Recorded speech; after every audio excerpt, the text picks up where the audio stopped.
Assalamualaikum warahmatullahi wabarakatuh. Di sini di video ini kami akan membahas tentang materi muskular distrofi. Sebelum menjelaskan tentang materi ini, saya akan memperkenalkan anggota kelompok. Yang pertama ada Nabila Putri Novianti, ada Sani Puji, ada Alfikri, ada Amalia, ada Devi, ada Ila, ada Nadila, ada Riri, ada Udur, ada Lisna, dan ada Salma. Dan saya sendiri, Fibrian Teja Sukma. Mari kita simak penjelasan dari teman-teman tentang materi muskular distrofi. Assalamualaikum warahmatullahi wabarakatuh. Saya Amalia Mahmudah. Saya akan menjelaskan pengertian muscular dystrophy. Distrofi otot adalah sekelompok penyakit dengan lebih dari 30 penyakit genetik yang diturunkan. Ditandai dengan kelemahan otot yang memburu, serta degenerasi dari otot rangka yang mengontrol pergerakan. Terima kasih.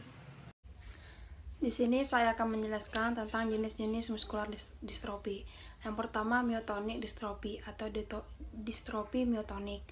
Bentuk ini ditandai oleh ketidakmampuan untuk mengendorkan otot-otot setelah kontraksi.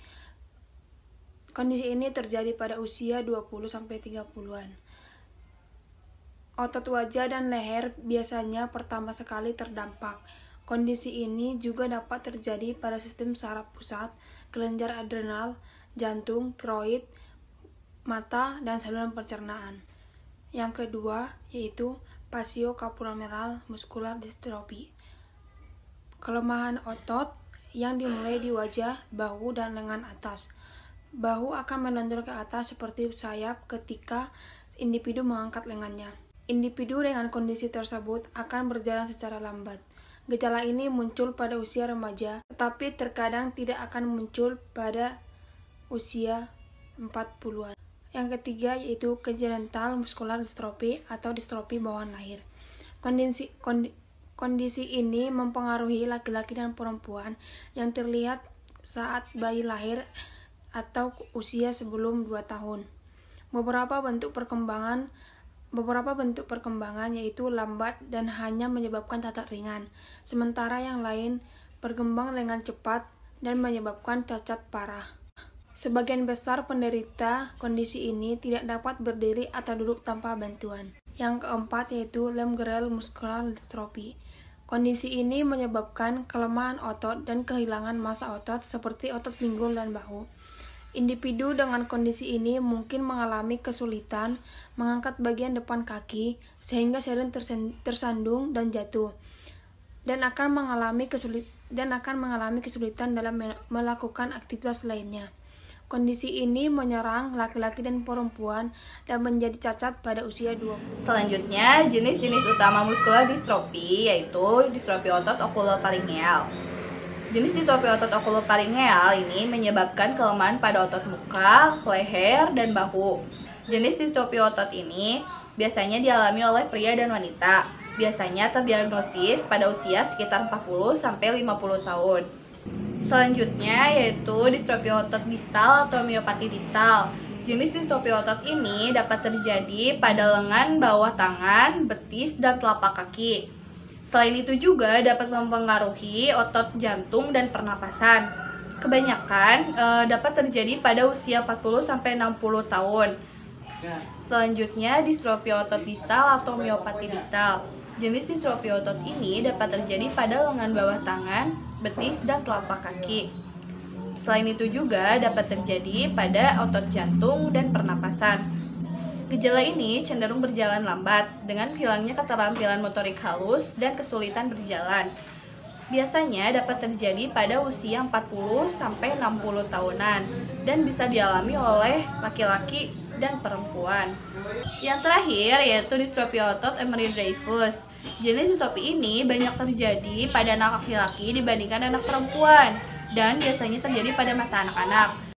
Gejala dari distrofi ini seperti kelemahan pada lengan atas dan otot bawah kaki, gangguan pernapasan dan jantung, otot tulang belakang, leher, pergelangan kaki, lutut, serta siku yang memendek. Banyak dari penderita distrofi ini meninggal pada usia pertengahan dewasa karena gagal jantung dan kegagalan pernapasan. Bismillahirrahmanirrahim. Di sini saya akan menjelaskan sedikit mengenai faktor penyebab munculnya distrofi. Distrofi otot terjadi ketika gen tertentu yang berperan dalam membuat protein untuk melindungi serat otot dari kerusakan tersebut cacat atau rusak. Setiap bentuk distrofi otot disebabkan oleh mutasi genetik khusus untuk jenis penyakit tertentu. Kebanyakan mutasi ini diwariskan dan beberapa terjadi secara spontan di dalam embrio yang sedang berkembang, maupun dalam sel telur ibu dan dapat diteruskan ke generasi berikutnya. Sekian dan terima kasih. Di sini saya akan membahas tentang gejala utama distrofi otot, yang mana distrofi otot itu akan mengalami kelemahan otot yang memburuk seiring berjalannya waktu. Gejala-gejalanya diantaranya adalah kesulitan bergerak atau berjalan, nyeri dan kaku pada otot, kesulitan bernafas, gangguan intelektual ringan, terus nyeri berjalan dengan keadaan kaki menjinjit. Diagnosis muskular distrofi. Pada umumnya dokter akan melakukan beberapa tes seperti yang pertama yaitu tes darah. Tes darah dilakukan untuk memeriksa kadar enzim yang dilepaskan oleh otot ke dalam darah ketika rusak. Yang kedua adalah elektromiografi. Elektromiografi yaitu meletakkan jarum kecil ke berbagai bagian tubuh untuk melenturkan otot-ototnya. Yang ketiga adalah pemeriksaan genetika. Pemeriksaan mutasi pada beberapa gen yang menyebabkan jenis distrofi otot. Yang keempat adalah biopsi otot. Biopsi otot adalah adanya protein yang rusak dan yang hilang. Yang kelima yaitu tes kekuatan otot untuk mengeliminasi masalah lain sistem syaraf. Yang keenam adalah elektrokardiogram, yaitu untuk mengukur sinyal-sinyal dari jantung. Yang ketujuh adalah pemeriksaan fungsi paru-paru. Yang kedelapan adalah MRI atau pencitraan resonansi magnetik. Yang kesembilan adalah tes ultrasound, yaitu yang menggunakan gelombang suara untuk membuat gambar bagian dalam tubuh. Materi berikutnya yaitu penanganan muskular distrofi. Sejauh ini belum ada langkah ataupun penanganan khusus yang dapat menyembuhkan kelainan pada otot yang disebabkan oleh distrofi otot.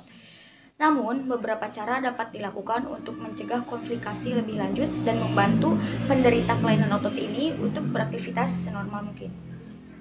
Sebagai penanganan, obat-obatan kortikosteroid dapat diberikan untuk membantu meningkatkan kekuatan otot dan memperlambat perkembangan beberapa jenis otot.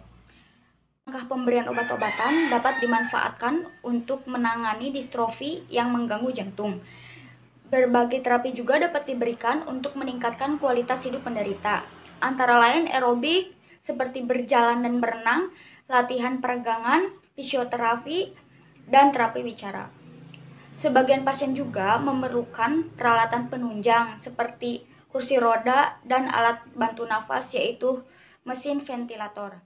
Perbaikan pola makan dengan mengkonsumsi kaya nutrisi, kaya serat, kaya protein, dan rendah kalori juga terbukti dapat memperlambat perkembangan distrofi otot. Kabar baiknya, berkat kemajuan dunia medis, sebagian penderitanya dapat bertahan hidup hingga usia rata-rata, tetapi sebagian lagi bisa hidup di usia 20 tahunan. Oke, jadi untuk kesimpulannya, distrofi otot adalah sekelompok penyakit dengan lebih dari 30 penyakit genetik yang diturunkan, ditandai dengan kelemahan otot yang memburuk, serta degenerasi dari otot rangka mengontrol pergerakan. Biasanya kelainan ini sering terjadi pada anak laki-laki yang berusia 3-5 tahun.